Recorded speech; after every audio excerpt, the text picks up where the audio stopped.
Assalamualaikum warahmatullahi wabarakatuh. Waalaikumsalam warahmatullahi wabarakatuh. Alhamdulillahilladzi hadana li hadza wa ma kunna linahtadiya laula an hadanallah. Asyhadu an la ilaha illallah wahdahu la syarika lah wa asyhadu anna Muhammadan abduhu wa rasuluhu sallallahu alaihi wasallam la nabiyya wa la rasula ba'dah. Allah Ta'ala qad qala fi kitabihil aziz subhanaka la ilma lana illa ma 'allamtana innaka antal alimul hakim. Wa qala nabiyyuna Muhammadin sallallahu alaihi wasallam man kharaja fi talabil ilmi fahuwa fi sabilillahi hatta yarji'a. Amma ba'd. Alhamdulillah, di malam hari ini, di malam Jumat, malam mubarak insyaallah, kita dapat berkumpul untuk melanjutkan ta'lim kita, melanjutkan kegiatan kita di onsek ini, yaitu ta'lim mingguan. Kemudian insyaallah tema malam hari ini yaitu kita bahas hadis-hadis di dalam kitab Arba'in An-Nawawiyah. Dan ini hadis yang pertama insyaallah kita akan bahas di malam hari ini. Jadi sebelum kita masuk kepada pembahasan atau masuk kepada hadis pertama, bahwa hadis Arba'in An-Nawawiyah ini adalah hadis yang atau kutub kecil, buku kecil yang mengandung banyak sekali faidah, banyak sekali hikmah, pelajaran yang dapat diambil oleh seorang muslim. Dan sebetulnya kitab hadis Arba'in Nawawiyah itu bukan hanya yang dikarang oleh Imam An-Nawawi Asy-Syafi'i. Jadi ulama-ulama atau imam-imam terdahulu sudah banyak yang mengarang kitab ini.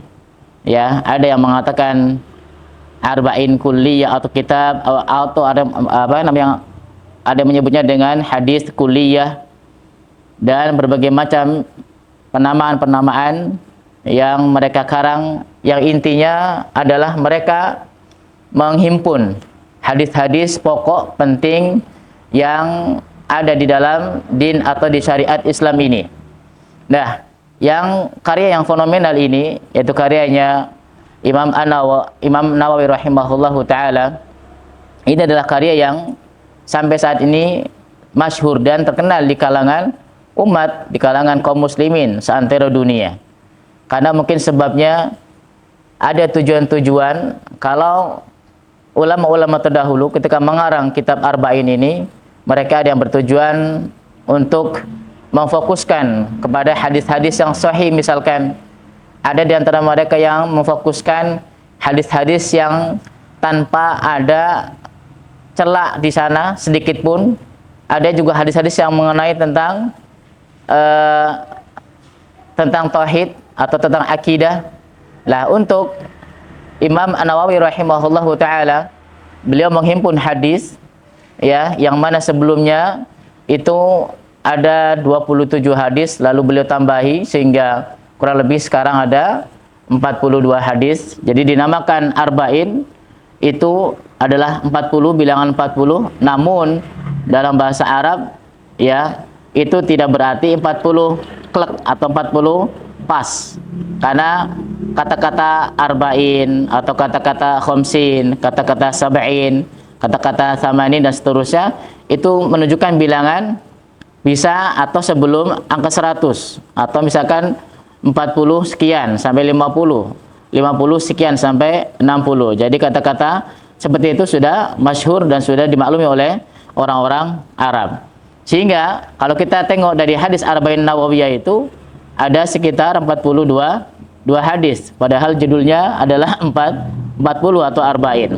Jadi itu, jadi penamaan Arba'in ini karena memang tujuan beliau adalah merangkum atau memuat hadis-hadis tentang akidah, tentang hukum, tentang muamalah, yang mana hal ini sangat diperlukan oleh kaum muslimin dan mencakup hal-hal penting yang harus dipahami oleh setiap muslim. Oleh karenanya Imam Nawawi rahimahullahu taala beliau teringat dengan sebuah hadis Nabi sallallahu alaihi wasallam bahwasanya siapa yang menghafal ya 40 hadis dari urusan agamanya, jadi siapa yang menghafal 40 hadis dan mengamalkannya dari urusan pokok agamanya itu, maka yang pertama dia akan dikumpulkan dengan para ulama di yaumul qiyamah, akan dikumpulkan dengan para syuhada dan seterusnya.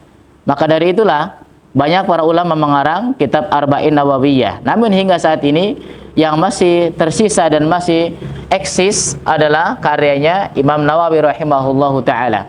Ini mungkin karena keikhlasan beliau di dalam menulis kitab ini. Karena di antara sebab ajek atau istimror terusnya kitab atau sebuah amalan itu adalah niat. Ya, jadi niatnya lillahi taala, sehingga apa? Karangan beliau atau karya beliau yaitu Arba'in An-Nawawiyah ini sampai saat ini masih dipakai oleh kaum muslimin seantero dunia ini. Ini merupakan karya yang fenomenal.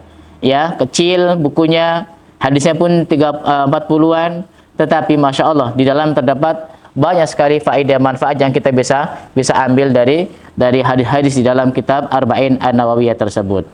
Nah, kemudian hadis yang pertama dalam kitab Arba'in An-Nawawiyah, ya, hadis ini sudah masyhur di kalangan kaum muslimin dan bahkan di anak-anak TPQ, di anak-anak TPA, SDIT, mereka mewajibkan menghafalkan hadis Arba'in An-Nawawiyah ini.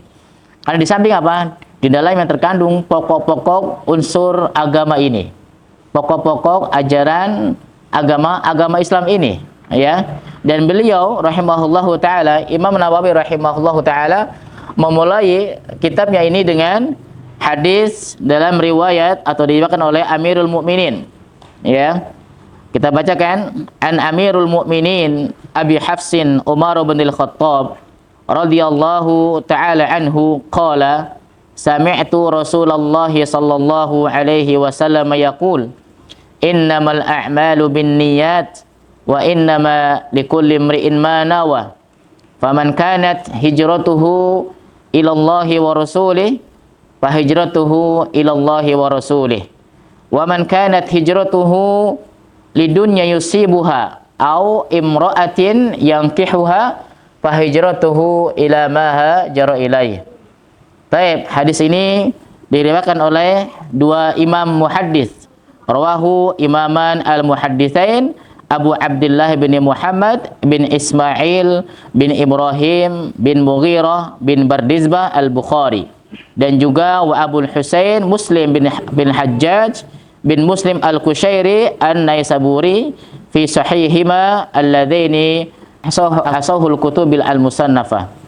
Baik, jadi kita bahas satu persatu, insyaallah kita syarah, kita jelaskan dari makna hadis ini.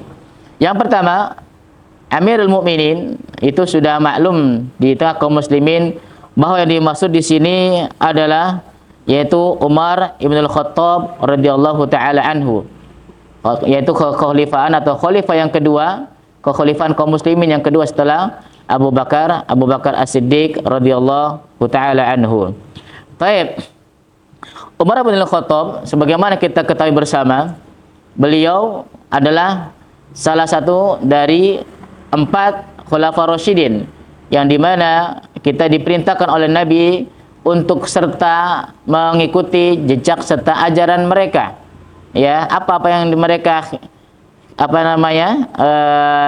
titahkan itu kita diperintahkan untuk mengikutinya. Sebagaimana dalam hadis yang sahih Nabi kita mengatakan, alaikum bisunnati wa sunnati al-khulafa ar-rasyidin al-mahdiyyin min ba'di addu 'alaiha bin nawajid. Ya, jadi bila mengatakan alaikum bisunnati, wajib atas kalian berpegang teguh terhadap sunnahku, yaitu ajaran-ajaran Nabi sallallahu alaihi wasallam. Sebagaimana sudah kita singgung di awal-awal bahwa sunnah memiliki makna, beberapa makna. Ada sunnah menurut akidah, ada definisi sunnah menurut hadis, ada definisi sunnah menurut fikih. Ya, ini masing-masing memiliki definisi atau arti yang berbeda. Taib, yang dimaksud dengan sunnah di sini adalah huwa dinul Islam. Yang dimaksud dengan sunnah sini adalah agama Islam itu sendiri atau ajaran yang dibawa oleh Nabi sallallahu alaihi wasallam. Jadi itulah sunnah. Yang dimaksud sunnah sini adalah apa? Ajaran Islam itu sendiri. Ya, bukan sebagaimana yang dimaklumi atau yang dipahami oleh sebagian besar kaum muslimin. Yaitu apa? Sunnah dikerjakan berpahala, tidak berdosa. Ma yusabu fa'iluhu wa la yu'aqab tariku. Ini adalah secara definisi fikih, secara hukum. Tetapi sunnah itu adalah dinul Islam itu sendiri. Ya, sunnah adalah agama Islam itu sendiri. Dan banyak sekali nas-nas yang menerangkan tentang hal ini. Baik. Jadi beliau mengatakan alaikum bisunnati, wajib atas kalian berpegang teguh terhadap sunnahku. Artinya terhadap ajaran beliau sallallahu alaihi wasallam, terhadap risalah beliau yang beliau sabdarkan di dalam hadis-hadis, di dalam perbuatan muamalah beliau, di dalam tindak tanduk beliau di dalam kesehariannya, dan itu disaksikan oleh para sahabat. Dan kita meyakini bersama bahwasanya ucapan beliau, perkataan beliau, perbuatan beliau itu atas bimbingan wahyu dari Allah Jalla wa Ala. Jadi semua tindak tanduk beliau, perbuatan beliau, ucapan beliau adalah bimbingan dari Allah Ta'ala. Oleh karenanya Allah menegaskan bahwasanya ucapan beliau itu bukan sesuai dengan hawa nafsunya. Oleh karenanya kita sebagai muslim ketika mendapatkan hadis Nabi, tugas kita adalah apa? Kita berusaha mengamalkannya. Apa kata Allah Ta'ala? Wa ma yantiqu 'anil hawa in huwa illa wahyu yuha. Ya, dalam surat An-Najm. Wa ma yantiqu 'anil hawa, tidaklah yang diucapkannya beliau, yaitu diucapkan oleh Nabi kita sallallahu alaihi wasallam, itu sesuai dengan hawa nafsunya atau keinginan hawa nafsunya, tidak. Semuanya itu adalah apa? In huwa illa wahyu yuha, atas dasar wahyu yang diwahyukan kepada beliau sallallahu alaihi wasallam. Dari hal ini kita bisa mengambil apa? Ibrah, pelajaran atau hikmah bahwasanya semua yang diucapkan oleh beliau sallallahu alaihi wasallam adalah atas dasar tuntunan dan bimbingan dari wahyu Allah tabaraka wa taala. Maka kita yakini sebagai bukti syahadat Rasul kita, maka kita apa? Dengan mengimaninya, nu'min fi bima akhbar. Kita beriman dengan apa yang dikabarkan beliau sallallahu alaihi wasallam. Kita beriman apa yang dikabarkan oleh beliau sallallahu alaihi wasallam dari umur-umur, dari perkara-perkara, dari hukum-hukum, dari perkara-perkara gaib yang akan datang, dari perkara-perkara gaib yang di akhirat, di alam kubur dan seterusnya. Itu dikabarkan oleh beliau di dalam hadis-hadisnya, dan ini merupakan apa? Merupakan dari konsekuensi rukun atau syahadat Muhammad sallallahu alaihi wasallam. Jadi nu'min fima akhbar. Kita beriman dengan apa yang dikabarkan oleh beliau sallallahu alaihi wasallam. Kemudian juga bukan cuma saja kita percaya dengan apa yang dibawa oleh beliau, risalah beliau, kabar-kabar dari beliau lah. Ternyata lebih daripada itu juga adalah apa? Wa ma na'budullah, kita tidak beribadah kepada Allah Ta'ala illa bima syara'a, kecuali dengan apa yang disyariatkan beliau sallallahu alaihi wasallam.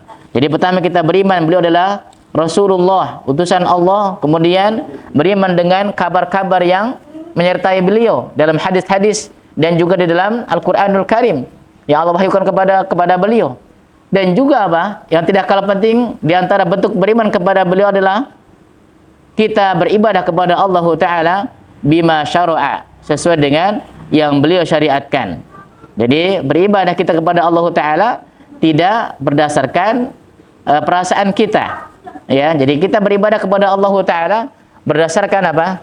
Berdasarkan tuntunan dari Nabi kita sallallahu alaihi wasallam, dan ini merupakan bentuk realisasi daripada syahadat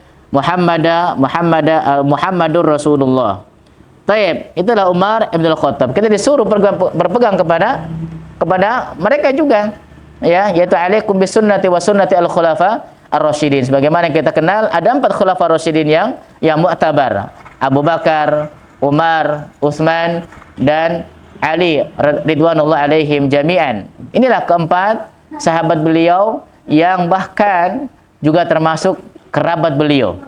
Jadi Umar kerabat beliau dari segi silsilah, Abu Bakar mertuanya, kemudian Ali juga menantunya dan keponakannya, Utsman sebagai menantunya. Jadi mereka bekerja untuk membangun umat ini berdasarkan apa? Profesionalisme mereka. Bukan karena keluarga beliau juga banyak selain mereka. Tapi inilah yang menonjol di tengah-tengah kaum muslimin dan mereka mumpuni di dalam kepemimpinan dan seterusnya. Baik. Nah, sekarang kalau kita, Nabi sudah mengatakan alaikum bisunnati wa sunnatil khulafar rasyidin, kita disuruh berpegang tuh kepada sunnah-sunnah para khulafar rasyidin tersebut. Ada segelintir atau sekelompok orang yang mereka begitu membencinya para sahabat Nabi ini. Siapa kira-kira mereka ini? Syiah. Syiah sudah sangat jelas. Abu Bakar, Umar, ya, para sahabat, kecuali 3 atau berapa orang saja yang tidak dikafirkan oleh mereka.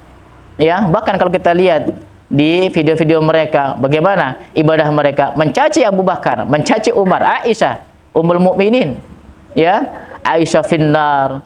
Ini naudzubillahi min dzalik, Ummul Mukminin. Haula Syiah, mereka adalah Syiah Rafidhah, ya, yang juga berkembang sampai saat ini di negara kita, ya. Cuma ya itu, kita perlu waspada juga terhadap perkembangan mereka, karena Syiah itu dia ketika sedikit dia akan taqiyah, yaitu menyembunyikan ke wujud aslinya. Ketika sudah banyak akan nampak dia, akan nampak taringnya, akan nampak jati diri mereka, sebagaimana yang ada di Iran, ada di Irak yang sekarang menduduki kota Irak dan seterusnya. Itu sudah mereka menampakkan bagaimana kebencian mereka kepada kaum muslimin. Ya, dan ulama sepakat kalau Syiah Rafidhah, ya, yang Syiah Itsna Asy'ariyah yang memiliki 12 imam ini, ulama ya secara jumhur pendapat terkuat mengeluarkan mereka dari Islam. Ya, tapi kita kembali kepada hadis. Dalam hadis tersebut Umar radhiyallahu taala anhu, ya, mendengar sami'tu Rasulullah sallallahu alaihi wasallam. Aku pernah mendengar Rasulullah sallallahu alaihi wasallam yaqul, bersabda. Jadi satu ketika Umar bin Khattab pernah mendengar Nabi sallallahu alaihi wasallam bersabda, "Innamal a'malu binniyat." Sesungguhnya amalan tersebut bergantung kepada niatnya. Baik, sekarang kita bahas kepada kata innama. Para ulama memberikan penjelasan terkait masalah innama. Ini mereka mengatakan hadza lil hasar. Ini adalah jumlangan yang sifatnya batasan. Ada sifatnya batasan khusus. Ya. Ada bilangan khusus innama, itu kalau kita artikan dengan bahasa kita hanya. Ya. Hanya. Makanya Allah Taala mengatakan innama yakhsyallaha min ibadihi al-ulama. Sesungguhnya yang takut kepada Allah Ta'ala itu hanyalah para ulama. Jadi siapa saja yang takut kepada Allah Ta'ala, ya, mereka adalah para ulama. Dan agar bisa takut kepada Allah Ta'ala, kita punya ilmu, kita mengetahui siapa Tuhan kita, siapa Allah Ta'ala, siapa yang menciptakan kita, untuk apa kita diciptakan. Kalau kita mengenal Allah, asma-asma Allah, sifat-sifatnya Allah Ta'ala, hakikatnya Allah di dalam ayat-ayat Al-Quranul Karim dan penjelasan para ulama di dalam hadis-hadis Nabi, kita akan takut kepada Allah Tabaraka wa Ta'ala. Dengan keagungannya, kebesarannya kita akan takut, ya. Maka orang-orang seperti inilah mereka sejatinya para ulama yang takut karena dasar apa? Tahu tentang ilmu, tentang Allah Jalla wa Ala, tentang beriman kepada Allah Tabaraka wa Ta'ala. Oleh karenanya, semakin seseorang jauh daripada ilmu, pasti dia akan semakin tidak takut kepada Allah Tabaraka wa Ta'ala. Maka dari itu, untuk menumbuhkan rasa takut kita kepada Allah, kita berusaha belajar, kita berusaha menggali, kita berusaha membaca, ya, Al-Quranul Karim, tafsirnya, dan hadis-hadis Nabi, kitab tauhid dan seterusnya. Dengannya insya Allah akan muncul rasa takut di dalam hati kita. Jadi innama berarti adalah hanyalah. Artinya hanyalah yang diterima di sisi Allah Jalla wa Ala, amalan-amalan tersebut sesuai dengan niatnya. Jadi Allah Ta'ala menjadikan amalan-amalan tersebut bisa diterima, bisa tidak. Bisa diterima, bisa tidak, tergantung kepada amalannya. Ya. Kemudian sini a'mal, innamal a'mal, sesungguhnya atau hanyalah amalan-amalan adalah jama' minal amal. Al-a'mal ini adalah jama' dari amal, artinya perbuatan. Dan perbuatan itu bisa meliputi perbuatan hati, perbuatan jawarih, anggota badan, dan perbuatan lisan. Ya, ini juga termasuk perbuatan. Jadi semua amalan ibadah perbuatan kita, baik yang sifatnya perbuatan badan, ya, perbuatan lisan, perbuatan hati, itu mencakup dari amal ini. Sebagaimana disyarah di dalam kitab Arba'in Nawawiyah yang disyarah oleh Syekh Utsaimin rahimahullahu taala. Jadi al-a'mal di sini mencakup amalan hati, amalan badan, amalan lisan dan seterusnya, atau amalan-amalan yang lain yang kita lakukan, ya. Jadi mencakup itu semuanya. Jadi al-a'mal yang dibalasi oleh Allah Tabaraka wa taala itu sesuai dengan yang dia niatkan. Dan sekarang kita niatnya untuk apa? Kita beramal, amalan jawarih, misalkan amalan jawarih salat, atau kita bekerja harian kita bekerja mencari maisha, ini adalah amalan jawarih, amalan badan. Niat kita untuk apa? Apakah hanya untuk bertemu dengan teman-teman, hanya untuk melepas dari kebisingan anak-anak di rumah, atau seperti apa? Ya, kalau kita niatnya untuk lillahi ta'ala, untuk mencari maisha, untuk dengannya kita bisa memberikan terbaik kehidupan bagi anak, istri dan seterusnya, ini adalah apa? Merupakan ibadah, karena kewajiban kita adalah memberikan penghidupan kepada yang di bawah kita, atau menjadi tanggungan kita, anak, istri dan seterusnya. Maka niat tersebut perlu ada di tajdid, perlu diperbarui. Ya, niat kita sholat ke masjid untuk apa?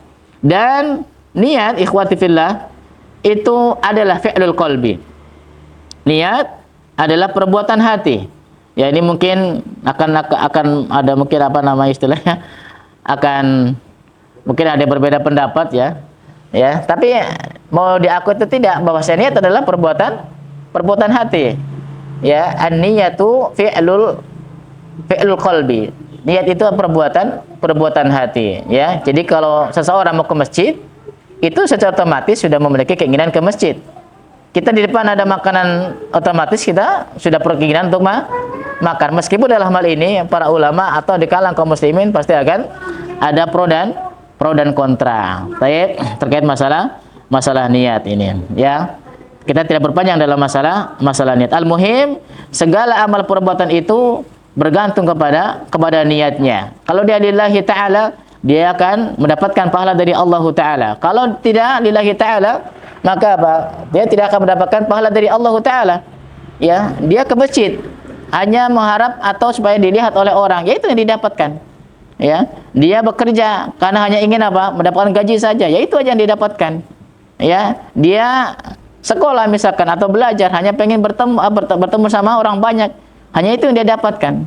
Tergantung dari amalan seseorang. Oleh karenanya, untuk niat lillahi ta'ala ini perlu latihan, perlu berusaha, perlu dilatih jiwa ini, supaya apa? Supaya bisa ikhlas dalam menjalankan khususnya perintah-perintah Allah Tabaraka wa ta'ala. Baik. Kemudian, wa inna malikul imri'in ma nawa, semua amalan itu akan dibalas sesuai dengan niatnya. Jadi semua amalan kita, baik amalan itu batin, zahir, lisan, ya, atau jawarih kita, itu akan dibalas oleh Allah Ta'ala sesuai dengan niat kita. Ya, sebagaimana sudah sampaikan di muka tadi. Kemudian Rasulullah SAW meneruskan sabdanya, faman kanat hijratuhu. Rasulullah memberikan tamtsil, memberikan permisalan, memberikan contoh. Inilah eloknya Nabi. Jadi Nabi SAW itu tidak serta-merta hanya memberikan sebuah perintah atau kabar, tapi juga sering memberikan tamtsil-tamtsil, perumpamaan-perumpamaan. Ini supaya apa? Kaum muslimin atau umat ini akan mudah memahami apa maksud dari ucapan Nabi SAW. Kenapa? Karena di antara kelebihan Nabi SAW, beliau Allah berikan apa? Jawami'ul kalim. Ya. Jadi keutamaan Nabi kita SAW, Allah berikan apa? Jawami'ul kalim. Artinya apa? Pesan yang beliau ucapkan sangat singkat. Sangat singkat. Tapi apa? Maknanya sangat luas, sangat banyak. Dan ini diterangkan oleh para ulama yang dimaksud dengan Jawami'ul kalim. Ada yang mengatakan bahwasanya sabda-sabda Nabi itu adalah apa? Adalah ringkasan atau penjelas dari ayat-ayat Allah Tabaraka wa Ta'ala. Ada yang mengatakan jawami'ul kalim adalah semua ucapan-ucapan para nabi atau syariat para nabi itu dikumpulkan di dalam ucapan-ucapan beliau sallallahu alaihi wasallam. Sehingga apa? Padat, tetapi maknanya sangat luar biasa sekali, dan ini hanya dimiliki oleh Nabi kita sallallahu alaihi wasallam. Coba kita tengok bagaimana hadis-hadis Nabi. Sangat singkat ucapan beliau, tetapi memiliki makna yang sangat padat. Ya, contoh tadi innamal a'malu binniyat. Ini juga merupakan keelokan balaghah, keelokan sastra, ya, keelokan mantik yang dimiliki oleh beliau sallallahu alaihi wasallam, dan tentu atas dasar apa? Atas dasar wahyu dari Allah tabaraka wa taala. Oleh karenanya beliau salah satu kelebihannya adalah Allah berikan jawami'ul kalim. Diberikan kata yang singkat tetapi memiliki makna yang luas. Berbeda sama kita. Kita banyakkan ngomong tapi kadang tidak memiliki makna kalau kita. Atau banyak ngomong tapi maknanya ya itu-itu saja. Kayak untuk memberikan penjelasan. Tapi Nabi tidak. Padat, singkat, ya, tetapi memiliki makna yang banyak sekali. Syarat akan makna. Maka dari itulah para ulama mensyarah, memberi penjelasan-penjelasan. Di antaranya adalah ulama-ulama yang terkemuka di abad ke-18, 20 kayak Syekh bin Baz, Utsaimin dan yang lainnya. Dan termasuk yang saya baca ini adalah syarahnya Syekh Al-Utsaimin rahimahullahu taala. Mungkin bagi teman-teman yang belum pernah mendengar Syekh Utsaimin, beliau adalah di masanya termasuk min kibari al-ulama fi Saudi. Ya, termasuk kibar ulama di Saudi dan termasuk yang bergabung di Lajnah Ifta, di lembaga fatwa di kerajaan Saudi Arabia, dan termasuk beliau juga dikenal di seluruh dunia, ya, dikenal seluruh dunia terkait keilmuan beliau rahimahullahu taala. Syekh Utsaimin rahimahullahu taala. Baik. Jadi itu di antara keutamaan Nabi, beliau memiliki jawami'ul kalim. Memiliki kata-kata yang singkat tetapi memiliki makna yang sangat padat. Nah, beliau melanjutkan dengan tamtsil, perumpamaan, permisalan terkait apa yang dimaksud dengan innamal a'malu binniyat. Beliau mengatakan apa? Faman kanat hijratuhu ilallahi wa rasul. Ini tamtsil. Ini perumpamaan. Supaya apa? Para sahabat memahami maksud dari ucapan Nabi dan kita juga bisa paham. Ya, kita juga akan lebih memahami dengan perumpamaan yang beliau berikan. Faman kanat hijratuhu ilallahi wa rasulih. Siapa yang hijrahnya, ya, karena ilallahi wa rasulih, yaitu kepada Allah dan Rasulnya, maka fa hijratuhu ilallahi wa rasulih. Jadi siapa yang hijrahnya, pindahnya dia dari tempat kemusyrikan, dari tempat yang buruk ke tempat yang lebih islami, lillahi ta'ala, untuk mengharap ridha dan wajah Allah Ta'ala, maka Allah akan balas itu. Ya, meskipun di sini sebetulnya ada asbabul furudnya terkait hadis ini. Ya, ada asbabul furud. Ya, mungkin teman-teman yang pernah membaca asbabul furud dari hadis ini, itu ceritanya ada seorang muslim yang hijrah ke Madinah. Ya, hijrah ke Madinah, tetapi hijrahnya dia sudah kenal seorang wanita di Madinah yang ingin menikahinya. Ya, jadi hijrahnya beliau ke Madinah itu dalam tujuan apa? Karena sudah kenal sama seorang akhwat, seorang wanita, dan ingin menikahinya. Maka inilah asbabul furud dari hadis ini. Baik.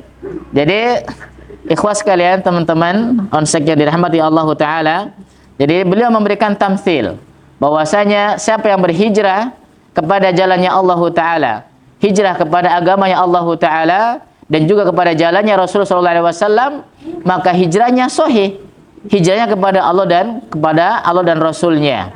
Baik, sekarang pertanyaan, bagaimana hijrah saat ini?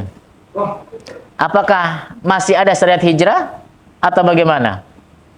Baik, kalau hijrah, para ulama sepakat, hijrah dari Mekah ke Madinah sudah tidak ada lagi syariatnya. Ya, jadi dari Mekah ke Madinah atau sebaliknya dari Madinah ke Mekah sudah tidak ada lagi syariatnya. Kenapa? Karena keduanya sudah menjadi Darul Islam atau Daulatul Islam. Ya, karena keduanya sudah menjadi negara Islam. Jadi sejak zaman Nabi SAW hijrah dari Mekah Madinah, kemudian intisyarul Islam sampai tersebar kaum muslimin, ya, di seantero, maka tidak ada lagi syariat hijrah dari Mekah ke Madinah. Karena para ulama sudah mengatakan itu karena sudah menjadi negara Islam. Dan syariat hijrah sampai saat ini masih ada. Syariat hijrah sampai saat ini masih ada. Dan makna hijrah adalah apa? Banyak maknanya. Seseorang yang berpindah dari negara yang buruk ke negara yang lebih baik, itu hijrah.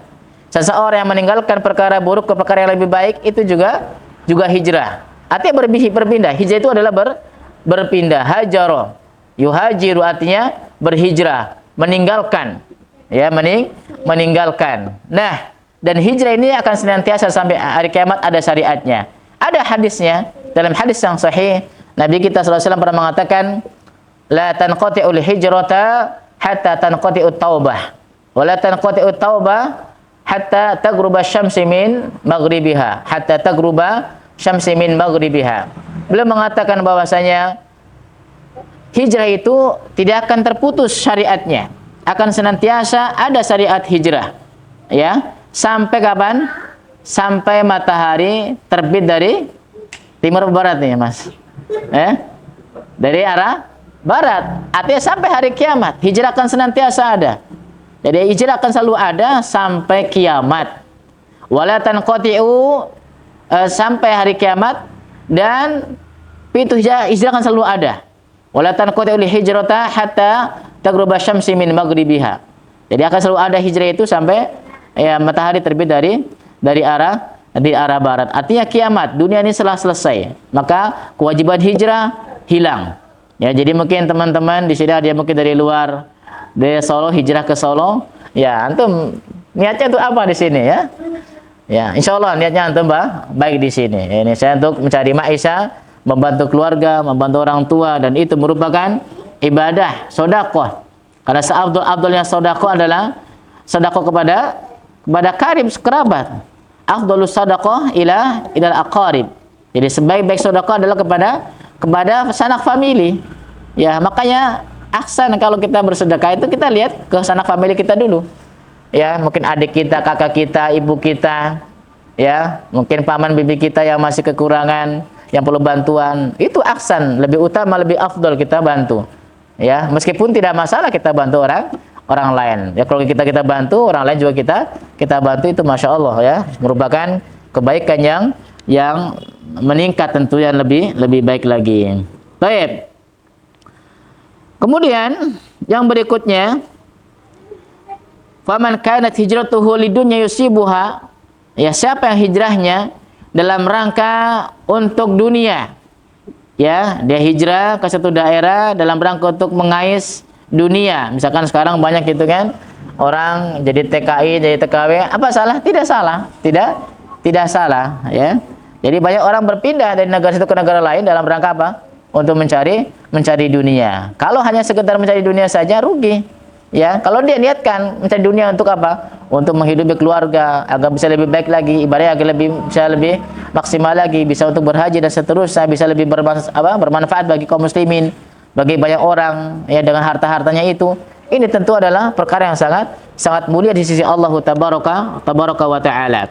Jadi, faman kanat hijratuhu lidunya yusibuha au imra'atin yankihuha. Atau dia hijrahnya karena seorang wanita. Ya, dia hijrah ke satu negara, ke satu daerah, ke suatu provinsi karena di sana ada kenalan. Nah, sekarang kan gampang tuh. Ada Facebook gitu. Ada Facebook, ada WA, ada apa itu? Apalagi itu? Ya, banyak gitu kan. Nah, mungkin bisa jadi dia kenal, kemudian dia menikah dengan seseorang. Kenapa? Kenalan dari medsos dan pindah ke kampung si wanita itu. Maka apa? Ini ya hijrahnya kepada wanita itu. Baik. Fa hijratuhu ila ma hajara ilaih. Jadi hijrah tersebut ya apa yang dia hijrahkan tersebut. Jadi maka dari itu pentingnya amalan didasari dengan niat. Nah, dari ini amalan tanpa niat itu beribarat nol nilainya. Dan niat ikhlas lillahi ta'ala sangat berat, teman-teman sekalian. Ikhlas di dalam beramal, baik tadi masalah amal jawarih, amal batin, ya, itu sangat berat. Oleh karenanya para ulama mengatakan asyaddul a'mal takhlisun niyah.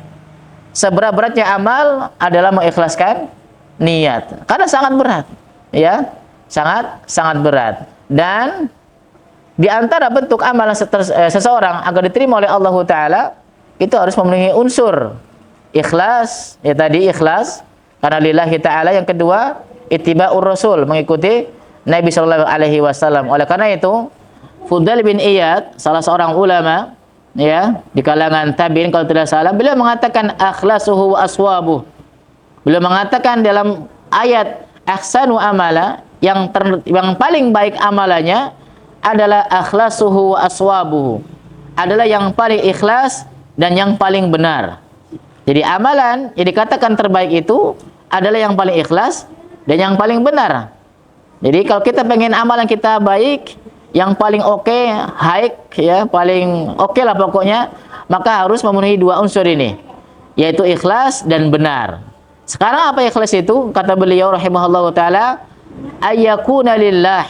Ikhlas itu adalah hanya semata-mata mengharap wajah Allah Ta'ala, mengharap ridho Allah Ta'ala. Kita datang ke masjid karena apa? Kita datang ke sini ta'lim, atau hanya sekedar untuk menjalankan himbauan dari Pak Fauzan misalkan, ya, misalkan gitu Pak ya. Kita untuk apa di sini? Kalau hal seperti itu, mafil faidah, ya hanya sebatas yaitu saja, tanpa ada embel-embel pahala. Ya, jadi kata beliau, amalan yang terbaik adalah amalan yang ikhlas lillahi ta'ala dan juga yang benar. Yang benar itu seperti apa? Ya, yang benar adalah yaitu tadi di atas ajaran Nabi. Ya, shawaban ayyakuna lillah, ya. Kemudian ya maksudnya khalisan lillahi ta'ala wa shawaban ayyakuna ittiba' ar-rasul. Jadi yang namanya ikhlas lillahi ta'ala, kemudian yang kedua adalah ittiba' rasul. Itu dua unsur syarat qubulul a'mal, dan ini sudah menjadi maklum di kalangan para ulama dan kaum muslimin. Oleh karena itu, kita di samping kita berniat, kita juga harus melihat ya ibadah kita sudah ada tuntunannya atau belum. Ya. Jadi ibadah yang kita kerjakan sudah ada tuntunannya atau belum. Kalau sekarang misalkan kita dituntut untuk sholat, ada syariatnya tidak sholat? Oh, ada, dalam Al-Quran sangat banyak. Kaifiyahnya, tata caranya, dalam hadis-hadis sangat banyak. Ya, jadi semua sudah ada dalam Quran dan hadis terkait masalah ibadah-ibadah tersebut. Ya, oleh karena itu kita tinggal menggali, mempelajarinya dan menerapkan di dalam keseharian kita. Itu terkait masalah amalan yang kita kerjakan harus tertumpu pada niat ikhlas lillahi ta'ala dan ittiba'ur rasul. Wallahu ta'ala alam. Mohon maaf apabila ada kekurangannya. Intinya masalah niat itu adalah sebagai sebagai syarat diterimanya amal ibadah kita. Kalau lillahi ta'ala selalu makbul, kalau tidak ya tentu tidak. Kemudian ittiba, mengikuti apa yang diajarkan oleh Nabi, itu adalah syarat mutlak ya, syarat mutlak. Demikian sedikit yang dapat Anda sampaikan di malam hari ini. Kurang lebihnya mohon maaf. Kita akhiri pertemuan malam hari dengan doa kafaratul majelis. Subhanakallahumma bihamdika asyhadu an la ilaha illa anta astaghfiruka wa atubu ilaik. Barakallahu fikum. Assalamualaikum warahmatullahi wabarakatuh.